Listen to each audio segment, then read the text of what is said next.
बच्चों, कैसे हैं आप सभी। आशा करता हूं आप सभी अच्छे होंगे। तो बच्चों, इस वीडियो में हम पढ़ने वाले हैं क्लास 10th के मैथ का चैप्टर नंबर फर्स्ट प्रश्नावली 1.1। और आपको जैसा मालूम होगा, मैं आपको YouTube में फ्री क्लासेस दे रहा हूं। एकदम आपको फ्री पढ़ना है, कोई भी यहाँ पैसा नहीं लगने वाला है। आपको सिर्फ और सिर्फ एक काम करना है, सब्सक्राइब कर लीजिएगा। डेली नोटिफिकेशन आएगी YouTube वीडियो की और आपको डेली देखना है। 100 में से 100 नंबर आप पाएंगे, ये मेरी गारंटी है। ठीक है, तो चलिए बच्चों स्टार्ट करते हैं। तो देखिए, सबसे पहले हम चैप्टर फर्स्ट में पढ़ेंगे अंक गणित की आधारभूत प्रमेय। सबसे पहले हम पढ़ेंगे अंक गणित की आधारभूत प्रमेय। ये 2 नंबर में पूछी जाती है बच्चों, और हमेशा पूछी जाती है 2 नंबर में। ठीक है, तो यदि आप इसको पढ़ लेते हैं तो आपका 2 नंबर यहां कंफर्म हो जाता है। वेरी वेरी इंपॉर्टेंट है बच्चों, वेरी वेरी इंपॉर्टेंट। ठीक है, आता ही आता है पेपर में। ठीक है, तो इसको पढ़ना बहुत जरूरी है। ओके, तो देखिए, अंक गणित की आधारभूत प्रमेय क्या कहती है कि कोई भी भाज्य संख्या है, मतलब कि कोई भी यदि हमारे पास संख्या है तो उसको अभाज्य गुणनखंड के रूप में हम लिख सकते हैं। वो कैसे, आप थोड़ा देखिए। जैसे मान लीजिए मेरे पास 72 है। ठीक है, 72 क्या है, भाज्य संख्या है। वो देखिए कैसे, मैं 72 को तोड़ लेता हूं। 2 से तोड़ूंगा 36 आएगा, 2 से तोड़ूंगा तो 18 आएगा, 2 से तोड़ूंगा तो 9 आएगा, फिर 3 से तोड़ूंगा तो 3 आएगा, और 3 से तोड़ूंगा तो यहां पास 1 आएगा।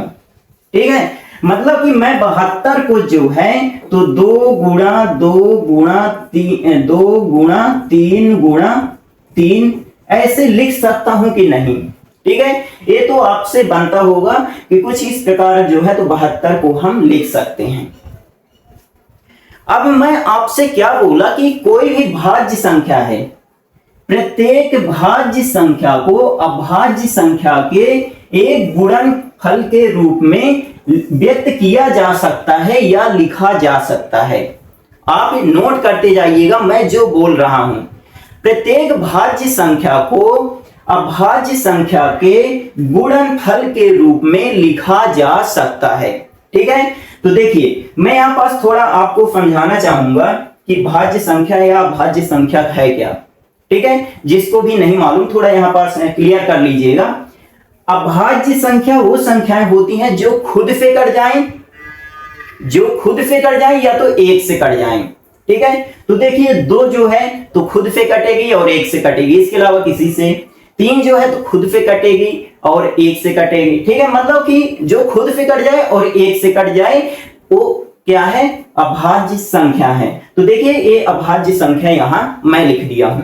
और भाज्य संख्याएं क्या हैं, 4 6 8 10 12 16 18, मतलब कि 2 से अधिक गुणनखंड हो। देखिए 4 जो है 2 से कट जाएगा, खुद से कट जाएगा और 1 से कट जाएगा। ठीक है, तो यहाँ पास ये हमारी भाज्य संख्याएं हैं, ये आपको क्लियर होना चाहिए। ठीक है, तो मैं यहां क्या लिखा कि प्रत्येक भाज्य संख्या को अभाज्य संख्या के गुणनफल के रूप में लिखा जा सकता है।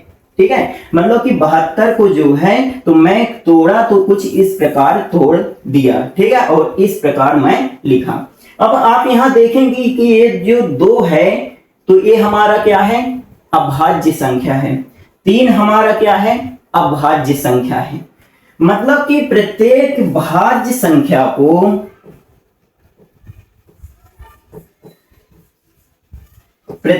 अभाज्य संख्या के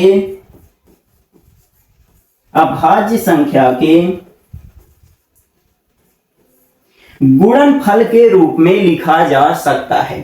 ठीक है, ये आपको इतना क्लियर हो जाना चाहिए। अब देखिए यहां तक आपको क्लियर हो गया होगा। ठीक है, या किसी भी प्रकार का डाउट होता है आप कमेंट जरूर करिएगा, मैं आपको रिप्लाई जरूर करूंगा। ठीक है, इसके बाद यह गुणनखंडन अभाज्य गुणनखंडों के आने वाले क्रम के बिना अद्वितीय होता है। आने वाले क्रम के बिना, ठीक है, आने वाले क्रम को थोड़ा आप यहां ध्यान से समझिएगा कि जैसे ये 3 है ना, ये 3 है ना, तो मैं ऐसे भी लिख सकता हूं 3 गुणा 3 गुणा 2 गुणा 2 गुणा 2।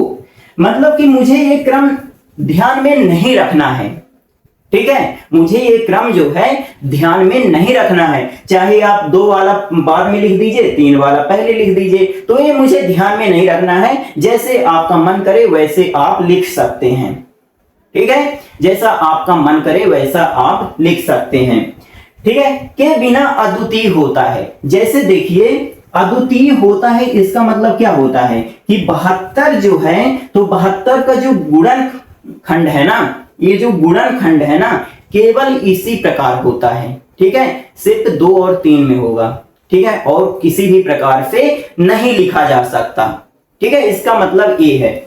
तो आपको यहां समझ में आ जाना चाहिए कि प्रत्येक भाज्य संख्या को अभाज्य संख्याओं के गुणनफल के रूप में लिखा जा सकता है, ठीक है। और यह गुणनखंडन जो है, यह जो गुणनखंड किए हैं अभाज्य गुणनखंडों के आने वाले क्रम के बिना, मतलब कि ये इसका क्रम हम ध्यान में न रखेंगे, अद्वितीय होता है।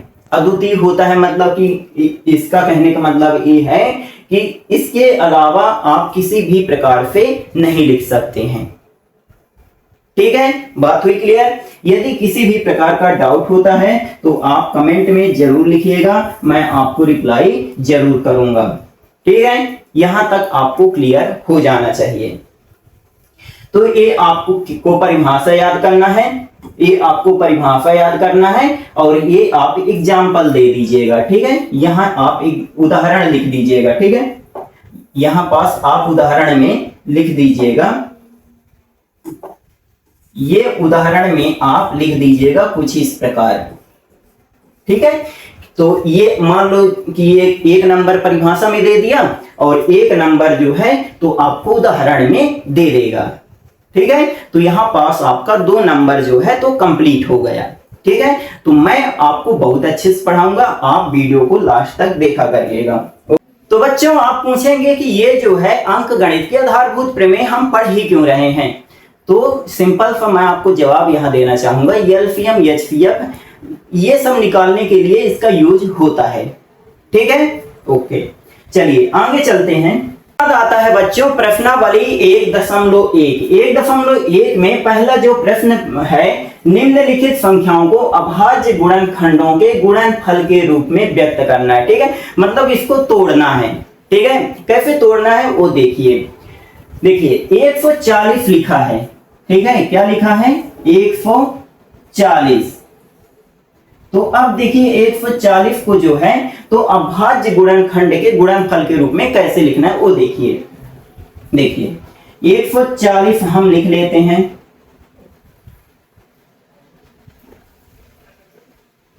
यहां हमारा जो है तो पहले 2 से कटेगा, ठीक है, 2 से पहले कटेगा तो 2 सत्ते 14, 2 0 0, फिर 2 से कटेगा तो 2 3 6, 1 बचेगा, 1 बीच में लिख जाएगा तो 2 पंचे 10, फिर यहां जो है तो हमारा 5 से कटेगा, क्योंकि लास्ट में जो है तो 5 है, 5 या 0 आ जाए तो 5 से कट जाता है, तो हम 5 से यहां काटेंगे तो 5 सत्ते 35, फिर इसके बाद 7 से कटेगा क्योंकि 7 है, ठीक है। तो जब तक 1 नहीं आ जाता जब तक हमको काटते रहना है। तो देखिए यहां पास हम 140 को कितना कितना लिख सकते हैं, 2 गुणा 5 गुणा 7, इतना लिख सकते हैं कि नहीं, ठीक है, लिख सकते हैं। देखिए 2 कितनी बार है, 2 बार है तो हम 2 लिख देंगे, गुणा 5 गुणा 7। तो इस प्रकार हमें इसको लिखना है। आप यहां देखेंगे 2 5 7 क्या है, अभाज्य गुणनखंड है, तो अभाज्य गुणनखंडों के गुणनफल के रूप में आपको लिखना है, ठीक है। तो इस प्रकार तोड़ लीजिएगा और इस प्रकार आपको लिख देना है, ठीक है। मैं आपको इसमें से 5 दिया है तो मैं आपको 3 यहां बता दूंगा, ठीक है, और 2 बाकी आप अपने से करिएगा। यदि आपसे वो भी नहीं बनते हैं तो वो भी मैं आपको करवा दूंगा, बस आपको कमेंट करने की जरूरत रहेगी, ठीक है, कि हमें ये वाला बता दीजिए। चलिए इसमें से मैं आपको करा देता हूं, थर्ड नंबर करा देता हूं। थर्ड नंबर लिखा है 38 25, ये हमारा लिखा है। चलिए 38 25 को हम तोड़ते हैं।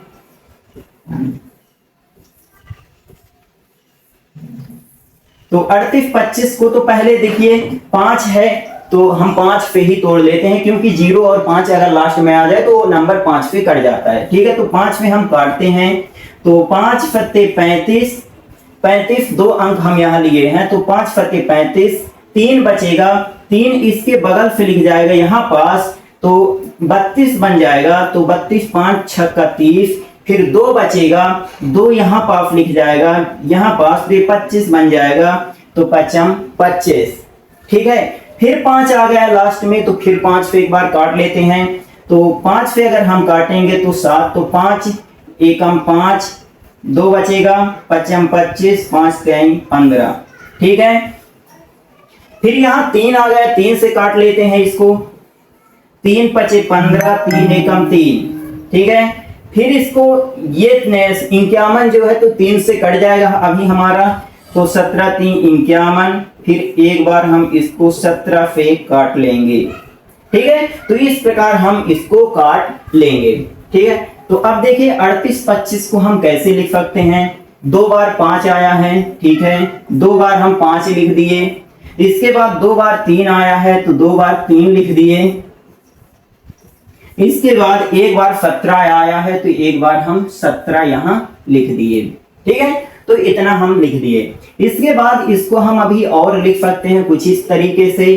5 की पावर में यहाँ पास हम 2 लिख सकते हैं, क्योंकि 5 2 बार आया है। इसके बाद जो है तो 3 को हम 2 बार लिख सकते हैं, ये 2 बार लिख दिए। इसके बाद 17 है, तो 17 हम लिख दिए। ठीक है, तो कुछ इस प्रकार आप तोड़ सकते हैं और आप गुणनखंड के रूप में इसको लिख सकते हैं। किसी भी प्रकार की प्रॉब्लम होती है आप कमेंट करके जरूर बताइएगा, मैं हर बच्चे को जवाब दूंगा। ठीक है, तो ये तीसरा नंबर हो गया, पहला तीसरा हो गया। ठीक है, और बता देता हूं मैं आपको, ये 5वां आपको मैं बता देता हूं। यहाँ थोड़ा 5वां नंबर का हम कर लेते हैं, थोड़ा वो हार्ड दिखता है। ठीक है, तो कितना लिखा है 74 29। ठीक है, तो 74 29 को काटते हैं। 17 से काट लेते हैं, तो 17 चाकू 68, 17 से कटेगा तो 17 चाकू 68, 6 यहाँ बगल से लिख जाएगा, 17 3 51, 62 हो जाएगा, तो 51, तो फिर बचेगा 11, 17 फत्ते 119। ठीक है, 19 से कट जाएगा, 19 से कट जाएगा, 19 दूनी 38, 5 19 3 57, फिर ये 23 से कट जाएगा, 23 एकम 23। ठीक है, तो इतने नंबर से कट जाएगा, तो इसको हम लिख देते हैं 17 19 और 23। ठीक है, तो कुछ इस प्रकार हम इसको कर सकते हैं। ठीक है, 19 दूनी 38, 5 19 ने 57। ठीक है, तो कुछ इस प्रकार हम इसको काट सकते हैं। यदि आपसे नंबर काटते नहीं बनता है तो आप कमेंट करके जरूर बताइएगा। ठीक है, मैं आपको रिप्लाई जरूर करूंगा। और बाकी जो प्रश्न बच गए हैं उसको आपको खुद से करना है। यदि नहीं बनते हैं आप कमेंट करके जरूर बताइएगा, अगले वीडियो में मैं वो सब कवर करने की कोशिश करूंगा। ठीक है, तो मिलते हैं अगले वीडियो में, तब तक के लिए जय हिंद जय भारत।